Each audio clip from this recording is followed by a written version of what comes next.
Can you feel that? That thing that's beating in your doggone chest right now. Can you feel it? Can you feel what's about to happen on this field, man? Let's go.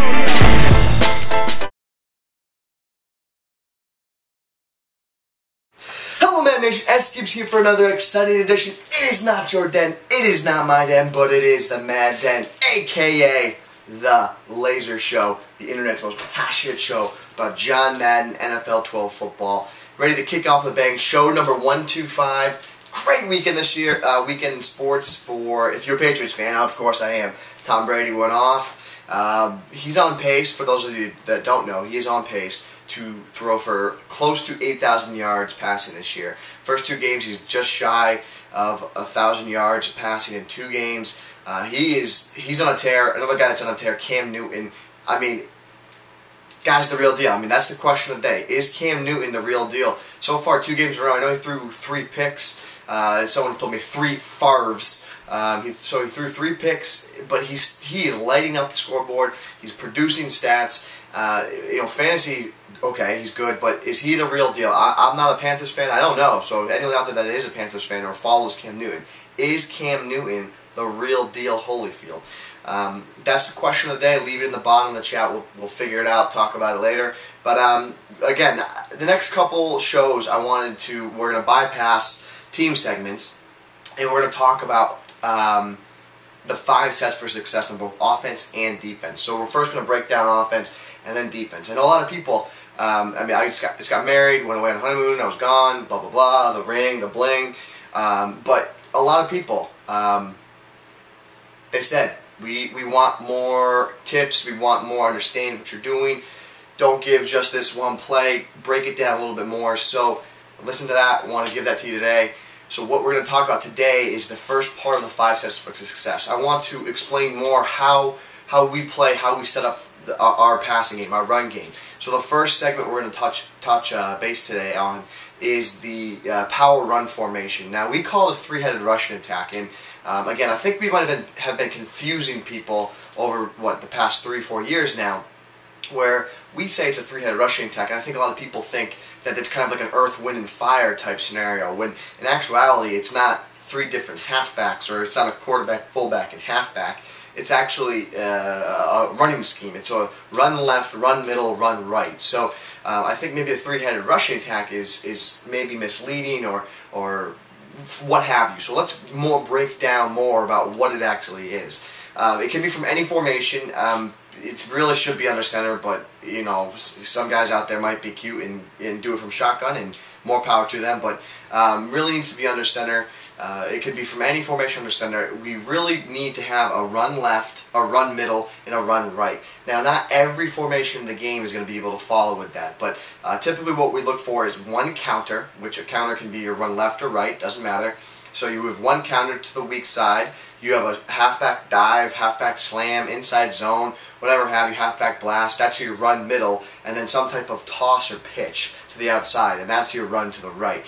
And the main focus, I just can't stress it enough, that the main focus of what you're doing is you're forcing the defense to try and defend every single area on the field.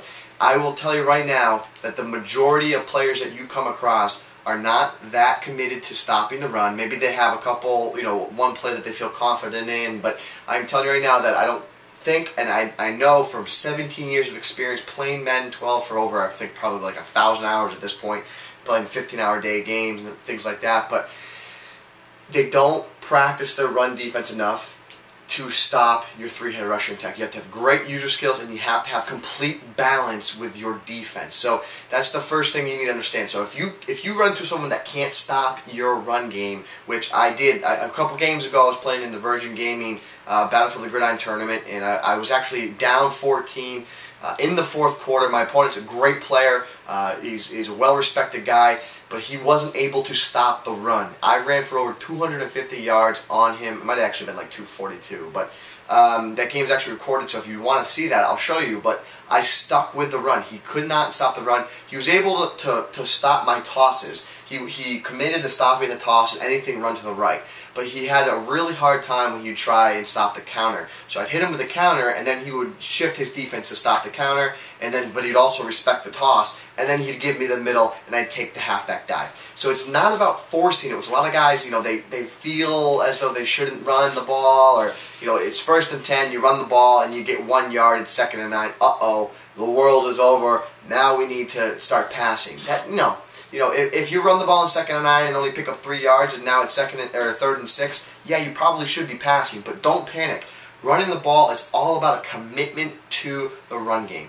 And so today we're going to break down, again, it's my favorite formation to run out of in the game. It doesn't have to be yours. Whatever works best for you, whatever works best for your scheme. But I believe that the strong eye close is the best run formation in the game. We're going to break that down today. Remember, the question of the day is Cam Newton the real deal? Is he the next Tom Brady? Is he? I'm not sure if he is. I don't think he is. Patriots are off to 2-0. How's your football team doing? We'll see you next time. Show 126. I'll see you tomorrow. Oh, and a whole lot of you, and only a little bit of me. We're changing the Mad Community one snap at a time. Alright guys, jumping right into the three-headed rushing attack, or the power run scheme that we should be calling it. An error on all our parts over the past couple of years. I think a lot of people, again, might have been a little confused by the terminology three-head rushing attack. A lot of questions saying, well, is this a three-head rushing attack similar to what the Giants, Earth, Wind, and Fire? No. It is not. It is more of a schematic type approach. Here we're going to show you our audibles for three-head rushing attack. It's important. You need to have your audibles set in order to really be able to run a three-headed, a power running scheme. So the first audible we set is a counter weak. The next audible we set is a quick toss. These are all from the same formation, the strong eye close formation. The playbook we're using is the Dallas Cowboys offensive playbook. The play we're going to come out in is the strong eye close halfback dive. And what that's going to do is that's going to give us the ability to run up the middle, run to the left, and run to the right. Here we're taking a look at the defensive front, see what we're facing. Now the first thing you want to take a notice is where we think we have the advantage in the run game. Now the defense is, for the most part, is pretty balanced in the situation. As we can see, our guard, center, and guard are all bottled up by defenders. Behind the center, we have the middle linebacker, Ray Lewis, and then behind him you have safety Ed Reed. And then to the edges, you have two linebackers holding on the edge strong. What you'll notice here is that our right tackle is going to move upfield to grab the right of screen linebacker McLean here. Our tight end and wide receiver are going to move upfield to try and get the depth of Ed Reed and then the other cornerback, while our fullback is responsibility is to go up and get after the middle linebacker. One thing I really want to stress is that you should be practicing and noticing what it looks like against different fronts. So against a 3-4, your fullback in this situation is going to go up against Ray Lewis. But against a 4-3, it could be different because typically your center and guard are going to block down and double team somebody on against a 4-3. Against a 3-4 solid type scenario like this, we're going to get our fullback to get up through the gap to take the middle linebacker. Now the focus of the power running scheme is to really set the table by running the ball up the middle of the field. We're going to want to keep running up the middle of the field. We use motion to get an extra blocker. As you can see, we get up the field here. It's a lot of congestion. It's a lot of banging around. It takes a lot of heart and a lot of commitment to stick to this type of running game. But the halfback dive is one of the best runs in the game. There it goes for 2 yards, but the play before went for about 8.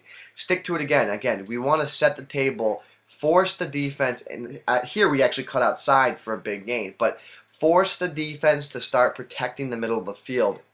And that's when you'll be able to start to rely and go after your quick toss and your counter weak. So in that situation, we had to fight hard for about 5 yards there, but we still were able to plow through. Here now the defense is looking to stop the middle of the field. They're saying, we're taking away the halfback dive. We're not gonna let you run it. We're pinching our line. We're moving guys up in the box. And in this situation, again, this is a completely over-exaggerated setup, but it's the theory that counts. Now, you're not going to see someone completely commit like this, or it could be completely dumped down. But as you can see, that the halfback dive gets bottled up when the defense sets up to stop it. So when you see something like that, if you see a line pinch, typically what you're going to see is you're going to see the defensive line pinch. That's the first move your opponent will do, is they're going to pinch their defensive line. That's when you check down and think, okay, where can I get outside? Can I get outside with the counter, or can I get outside to the toss? To the left of the field, we had 2 free defenders. To the right of the field, we only had 1. So that's why we call upon the toss in the situation. We are able to get outside big for some positive yards. So again, here you have it. We get outside, nice block there by our fullback, and pick up 4 yards in the run game. Once the defense sees that, then maybe the first thing they might do is maybe they'll add an extra user defender in that area. They'll slide an extra guy over there like we did here, and they slide their line to the strong side and protect against the toss. So in this situation, they're actually protecting and saying no dive and no toss. That's when we audible the counter weak. Now, the defense will not be able to set up and stop all your options unless they're completely balanced, unless they're using the inverted cover 2, which we've broken down before. But once you get down to the inverted cover 2, it's all about user skills, about being able to make user plays. So what you're going to start seeing against people most likely is they look to stop both outside edges. They're going to say, okay, no counter and no toss. That's when you have to have the commitment to the run game and say, fine, we're going to run back and start running the halfback dive. So here it is again. We call the halfback dive. We move the chains. 4 yards at a time, guys, is good enough to move the chains. Here it is again. Motion over that wide receiver. Pick up the first down. And remember, it's also really, really important. I can't stress enough. You don't have to use the strong close. You don't. You absolutely don't. You can use whatever works best for you. So maybe you want to use I-form normal. Maybe you want to use I-form tight. There are a lot of different formations in this game that have the ability to run left, middle, and to the right of the field. So start taking advantage of that and start finding your own power run formation. But I'm telling you right now that this is the quickest and easiest way for you to level the playing field against any opponent that you play. It doesn't matter how good your opponent is. It doesn't matter if they are a million times better than you. If you can run the ball, which is a lot easier to do than passing, you will start winning many more games than you lose. I played a game recently in the Madden Virgin Gaming Tournament, which I was just talking about before, where I ran for 240 yards. My opponent really was able to shut down my passing game, but where he couldn't do is he couldn't stop my run game. And that's what I want to stress to you guys. Start running the pill. Start running the magic bean. You start winning more games, and that's what it's all about. We'll see you next time. Show number 126 next time. And remember, pound the rock, pound the rock, pound the rock. Doesn't matter what your personnel is. I don't care if you don't have a fast halfback. I don't care if you have the fast halfback, but you don't have a power back. Just focus on running the ball. Focus on the 3-headed rushing attack in terms of run left, run middle, and run right. And guys, as always, a whole lot of you and only a little bit of me. We're changing the Madden community one snap at a time.